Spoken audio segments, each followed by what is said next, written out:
존경하는 국민 여러분, 대한민국은 지금 한치 앞을 내다볼 수 없는 일촉즉발의 위기에 계속 지금 몰려가고 있습니다. 어제 그저께 한동훈이가 국민의힘 정당의 대표가 되었습니다. 저는 정말 선지자의 영을 받았는지 2주 전에 한동훈이가 당대표가 된다고 주님이 나한테 꿈속에 알려주시더라고요. 그래서 내가 가까이 있는 홍동명 목사님 또 황주선 장로님한테는 내가 미리 다 얘기했는데 이미 주님이 된다고 하니까 그건 그대로 될 수밖에 없었고, 그러나 이제 이것은 내가 볼 때 재앙의 시작이 될 가능성이 많습니다. 그 이유는 이 한동훈은 강남 좌파입니다. 원래 그 집안 배경, 자기 친아버지, 그 다음에 또 외갓집, 이모부 등등 이렇게 다 종합해 보면 이 현대고등학교 다닐 때부터 이미 벌써 좌파적 기질을 가지고 환경 속에서 했고, 그리고 이 한동훈이가 좌파라고 하는 확실한 증거는 뭐냐? 이게 박근혜 탄핵할 때에, 그 다음에 이명박 감옥 갈 때에, 그때의 그 실무 검사 팀장이 있어요. 팀장. 그 팀장에 속한 사람들이 있었습니다. 팀장이고, 그 다음에 중간 팀장이 윤석열 대통령이었습니다.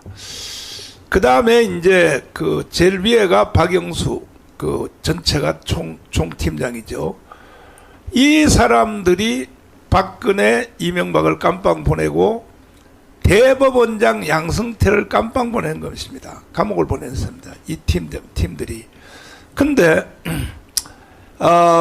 윤석열 대통령도 문재인 정부 때 검찰총장이 됐으니까 당연히 그쪽 사람이라고 이렇게 우리는 생각을 했었는데, 윤석열 대통령은 선거운동 기간 중입니다. 기간 중에 보면은 이재명하고 토론회 할 때 나는 그때에 박근혜 탄핵 또 이명박 감옥 가는 것, 이것을 동의하지 않았다라고 공개적으로 말을 했어요. 공개적으로. 이것도 역시 윤석열 대통령이 그렇게 발언하는 이유는 왜 그러냐 하면 역시 자란 환경입니다. 환경. 그 아버지 연세대학 교수, 그 집안 환경이 아주 중요해요. 그러나 이제 윤석열도 방탕한 생활을 했죠. 서울대 법대를 이제 들어가서 사법거실을 9번 봤어요.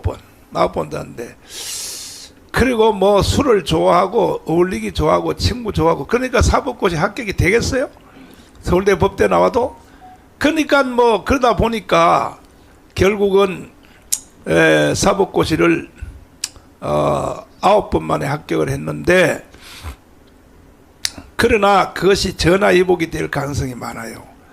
이때에 그 사람이 인생 공부를 했다고 봐야 됩니다. 인생 공부를.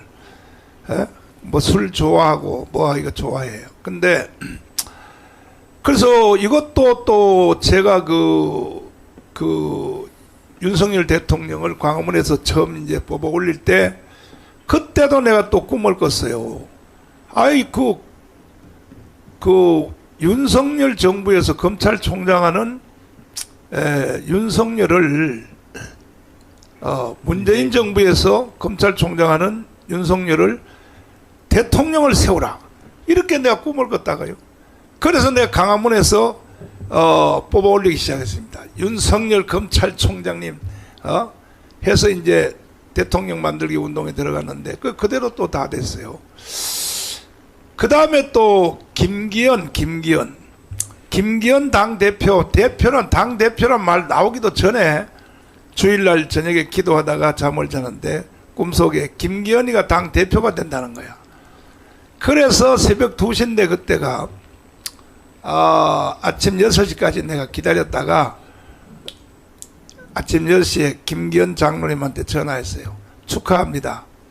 당 대표 됩니다. 그랬더니 누가 그랬냐 그래요. 주님이 말씀했다니까요. 이래가지고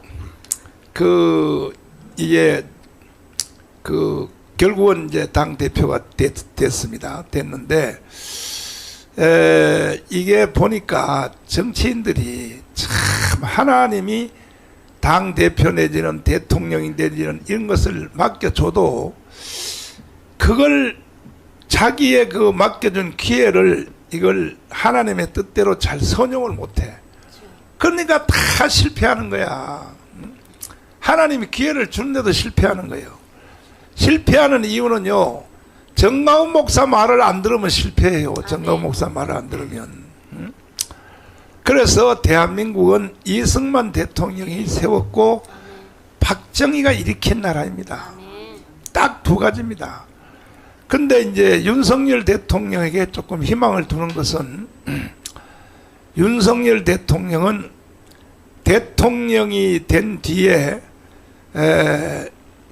1년 동안은 이게 정치에 대해서 잘 몰랐어요. 이게 뭐가 갑자기 어느 날 말이야 갑자기 대통령을 공짜로 주셨단 말이야. 이게 완전히 강화문 때문에.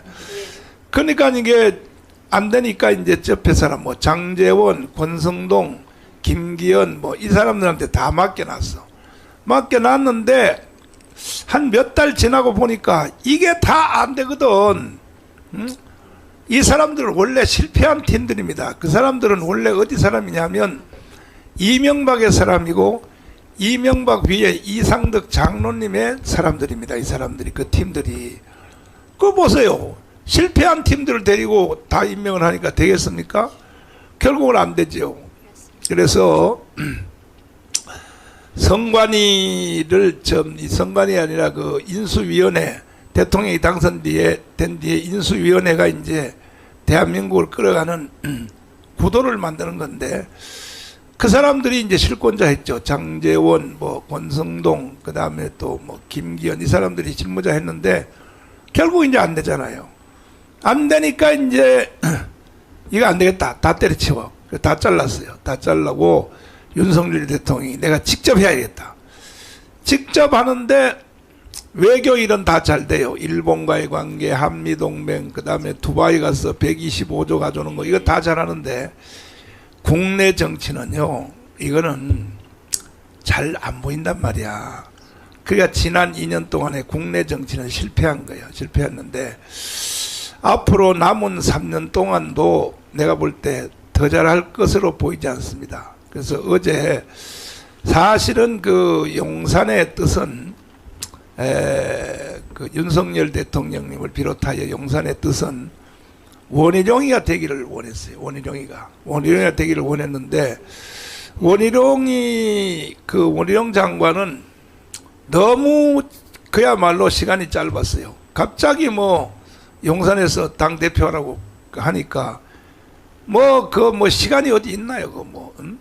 그래서 결국은 이제 실패했는데 한동훈이가 된 것이 왜 재앙이냐? 내가 재앙된 원인을 말씀드리고 우리 이제 토크를 시작하겠습니다. 왜냐하면 한동훈이가 당 대표된 것이요 84만 명의 당원들 중에 84만 명이다. 84만 명이 한 달에 1,000원 이상 내는 것이 84만 명인데 84만 명의 그 대표들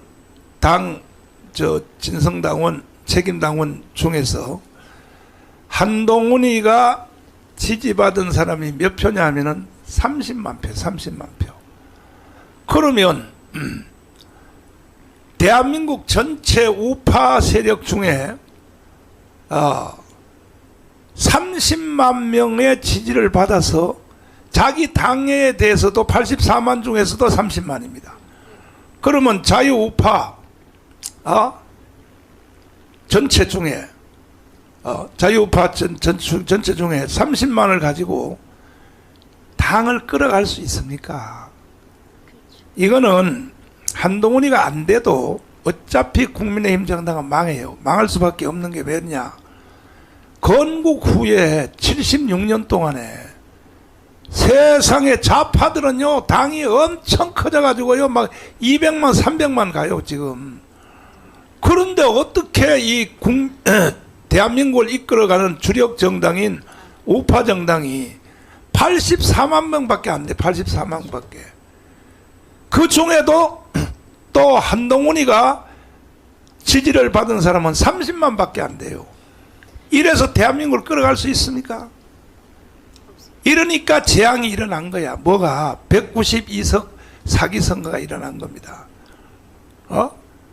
그러니까 30만 밖에, 우파 중에서도 30만 밖에 지지를 못 받은 한동훈이가 어떻게 192석을 이길 수 있나요? 못 이겨요. 그래서 재앙이 왔다는 겁니다. 내 말은. 재앙이 이제 왔는데, 문제는 이제 타령만 해서는 안 되고, 이제는 자유통일당이 앞장서야 돼요. 자유통일당이 앞장서서, 왜냐하면 국민의힘 정당은 희망이 없어요, 내가 볼 때. 우리는요, 그래도 사기를 선거했는데도 불구하고 선관위에서 뭐라고 발표했냐? 하이 참. 64만이라 그랬어요. 64만. 그래서 오늘 이 방송을 듣고 있는 분들은 다 자유통일당에 한 달에 1,000원짜리를 다 가입해 주세요. 여러분 다 가입해 주셔야지. 왜 나라가 살아야죠. 나라가. 한 달에 1,000원이요. 여러분 커피 있죠. 커피 한 잔이 얼마요? 강북은 5,000원이요. 강남은 10,000원이야. 10,000원. 그러면 커피 한 잔 값도 안 되고, 한 달에 여러분 커피 한 잔을 먹잖아. 5,000원짜리. 근데 1,000원. 한 달에 1,000원을 내다. 한 달에 1,000원. 한 달에 1,000원을 내어서,